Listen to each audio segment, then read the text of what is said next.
மங்களநாதம் என்று சொல்லப்படக்கூடிய மங்கள ஓசைகள் முழங்க இறைவனுடைய அடியார்கள் எல்லாம் சிவபூதகணங்கள் என்று சொல்லக்கூடிய கைலாய வாத்தியங்கள் முழங்க மெய்யன்பர்கள் எல்லாம் கண்ணுற்று இருக்கிற போது இந்த விழாவானது இன்றைக்கு இதோ நம் கண்முன்னே அரங்கேறி வருகிறது.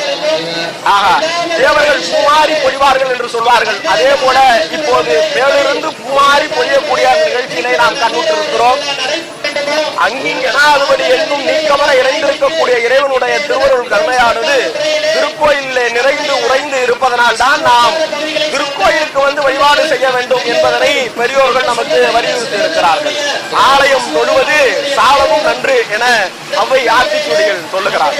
அப்படியாக இந்த ஆலயத்தை பராமரிப்பது என்பது பெரும் பேர். உழவார படையாளி என்று சொல்லக்கூடிய நாவுக்கரச பெருந்தகைதான் திருக்கோயிலுடைய சரியை கிரியை யோகம் ஞானம் என்று சொல்லக்கூடிய நிலைகளிலே சரியை என்று சொல்லக்கூடிய நிலையில் இருந்து நாவுக்கரச பெருந்தகையானவர்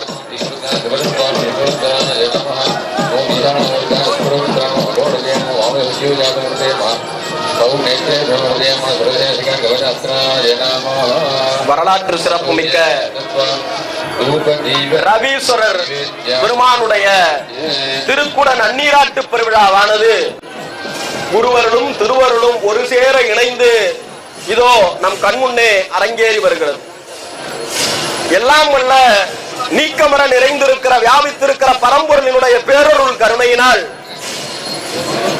முறையாக ஆகமங்களின் வழிப்படி வேத விற்பனர்கள் எல்லாம் யாகசாலையிலே இறைவனை எழுந்தருளச் செய்து முறையான காலங்களையும் ஆகுதிக வழிபாடுகள் எல்லாம் நிறைவு செய்து இன்றைய தினம் திருக்குட நன்னீராட்டு பெருவிழா என்று சொல்லப்படக்கூடிய 12 ஆண்டுகளுக்கு ஒரு முறை மட்டுமே நடைபெறக்கூடிய இந்த பெருஞ்சாந்து விழாவில் இதோ மேலே தீபாராதனை காட்டப்படுகிறது.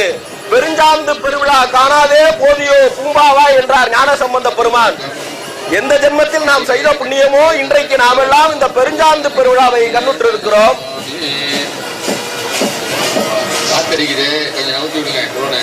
இந்த ட்ரோனை நவுத்தணுமா?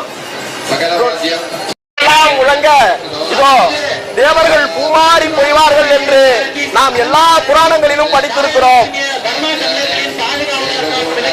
இதோ கற்பனை கடந்த ஜோதியாக இருக்கக்கூடிய இறைவன், கற்பனை கடந்த ஜோதியாக இருக்கக்கூடிய இறைவன் தொலைக்காட்சிகளின் வாயிலாக இல்லங்களில் இருந்து காணுபவர்களுக்கும் இதோ இறைவன் ஜோதி வடிவமாக நமக்கு காட்சி அருளி கொண்டிருக்கிறார்.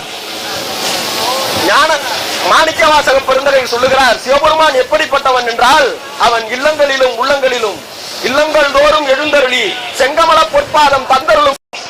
எல்லாம் வல்ல பெருமானுடைய திருவருள் கருணையினால் இன்றைய தினம் மிகச் சிறப்பாக அரங்கேறி முடிந்திருக்கிறது. எம்பெருமானுடைய பேரருளானது